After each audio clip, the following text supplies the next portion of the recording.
Powered by the Montana Television Network. This is the 10 o'clock news on Q2, Montana's news leader. Hello, good Saturday evening, folks. Thank you so much for tuning into the Q2 Weekend News. I'm Dustin Klemann. Steve Wynn has stepped down from his position on the Republican National Committee. The multi-billionaire casino and resorts owner is facing numerous allegations of sexual assault. As CBS News' correspondent Laura Podesta explains, Wynn says this is a smear campaign directed against him. Billionaire casino owner Steve Wynn resigned Saturday from his post as finance chair on the Republican National Committee amid scandal. In a Wall Street Journal article, Wynn is accused of pressuring female employees to perform sex acts. One manicurist said she felt she had no choice but to have sex with Wynn in 2005. She allegedly settled with him for over $7 million.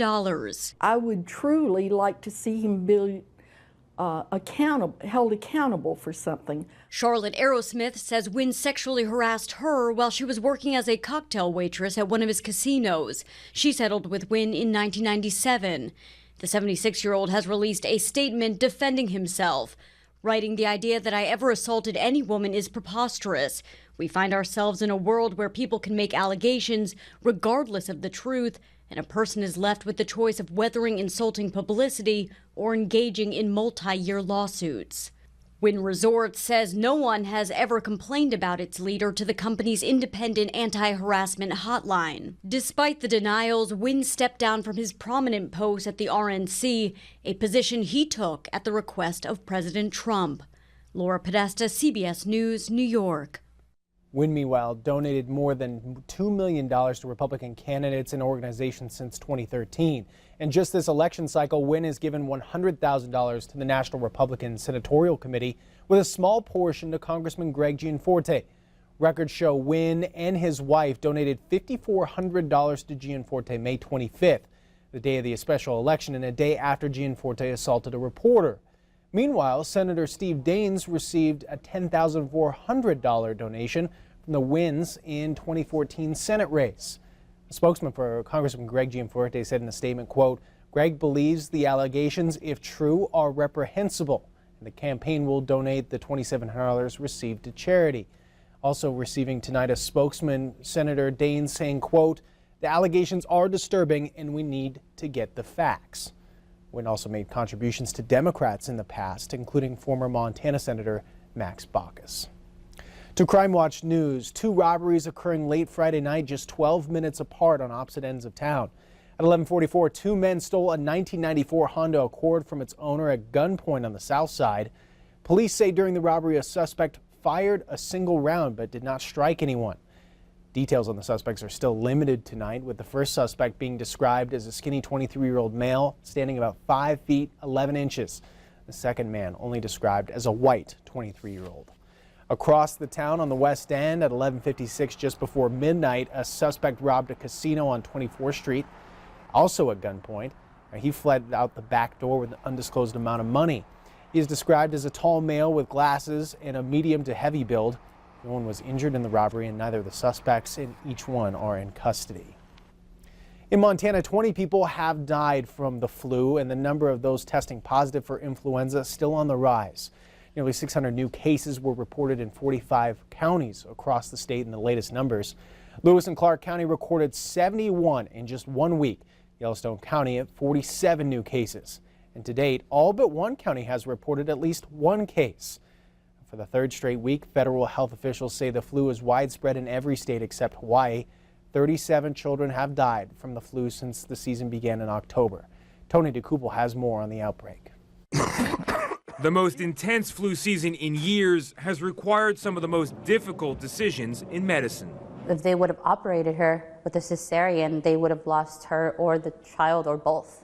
Diana Barone Gonzalez says her best friend, Maria Peniagua, caught the flu while 7 months pregnant. Doctors revived Peniagua, a mother of 4 in San Jose, California, but couldn't save her baby girl. This flu season is already the most widespread on record, according to data from the Centers for Disease Control and Prevention. And it may be yet to peak, says Dr. Daniel Jernigan, director of the CDC's Influenza Division. And while parts of the country may be seeing the flu activity actually going down, it still remains high for a lot of the U.S. This season, baby boomers have been hit nearly as hard as the elderly, and even harder than the very young. Vaccination coverage is not as high in that group. Experts say if you have to call out sick, consider calling in to a doctor. I had probably 102.6 fever, so even leaving the house, in my opinion, was just not an option. Dana Castine used Live Health Online, one of several apps allowing virtual doctor visits. It got her on the path to wellness without knocking anyone else off it. After I was well and went back to work, coworkers, I explained to them, this is a great tool that we have. If someone in your own home gets the flu and you hope to avoid it, doctors suggest isolating toothbrushes, changing bed sheets often, and wiping down computers and remotes, as flu sufferers tend to hang on to both of those pretty tightly during those long days on the couch. Tony DeCopel, CBS News, New York. Officials still recommend getting a flu shot this year. Staying with national news, President Donald Trump denies he ever ordered the firing of special counsel Robert Mueller, calling recent reports fake news. Hannah Doba has more on the story that's gripping Washington this weekend.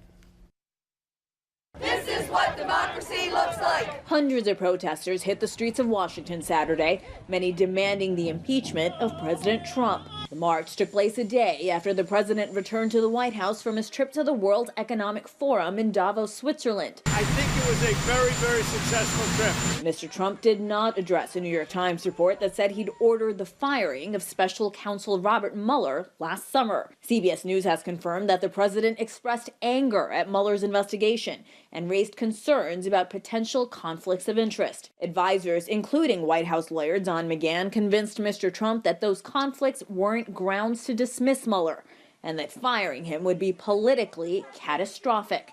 The president changed his mind. Fake news, folks. Fake news. What's your message today? Typical New York Times fake stories. In Davos, Mr. Trump denied that he wanted to fire Mueller, but he's since been silent on the issue, neither speaking or tweeting about it. We don't know what kind of evidence the special counsel has. He's not giving reporters updates. He's keeping his cards close to the vest. The big question that's on everybody's mind right now is, when will the president talk to Bob Mueller, and if he will, or whether he'll back out of that? Earlier this week, Mr. Trump said he was looking forward to being interviewed by Mueller and hoped it would happen soon. Hannah Doba, CBS News. Also new tonight, the president tweeting that he has offered a DACA deal that would include 12 years of a pathway to citizenship. We'll have more on that online at ktvq.com. We go to weather now. No snow right now, but on the horizon. Mr. McCrummon? Yes, sir. It's headed our way. Yeah, we've got some snow, especially to our north and to our east right now. But not in Billings. Not in Billings right now. Oh. But it could sink south, and we could pick up a little bit of that. Let's go ahead and take a look at our almanac for today and see that we saw a daytime high today of 31. Our overnight low was 15. Both temperatures are below average for this time of year. Our record high, 67 set back in 2015, and 27 below zero, the record low set back in 1972. No precipitation for the day, but just under 0.6 of an inch for the year so far, and we could pick up some more. We'll have the complete details with your full forecast in just a couple of minutes. All right, Brett, thank you very much. If you're feeling hungry, if you didn't have some dinner, or if you're just the munchies, teams put together their best game plans for the party known as Munchie Bowl 9. 12 teams competing in the annual competition. It was at Beartooth Harley today. Hundreds of fans coming out to taste the favorite recipes and even try to get some of the recipes for their own Super Sunday. A panel of 3 judges, they had the honor of tasting all the munchies, and I'm sure they're probably still pretty full tonight.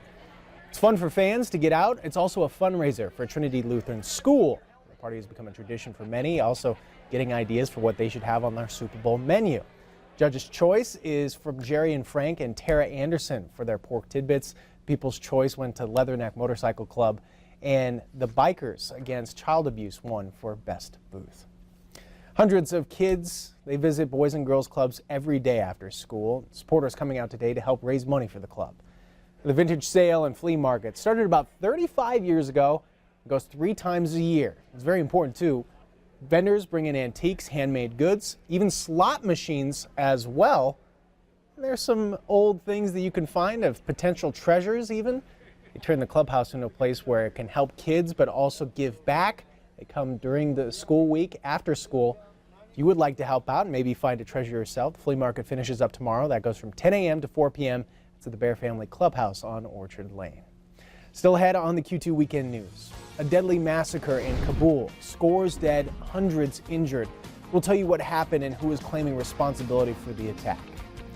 In a bit, we will have a preview of the Grammys set to air on KTVQ tomorrow night. We want to see who's up for nominations and wins. And does MSUB's coach, Kevin Wooden, get to shave his beard? Not if his women's team had anything to say about it against Seattle Pacific.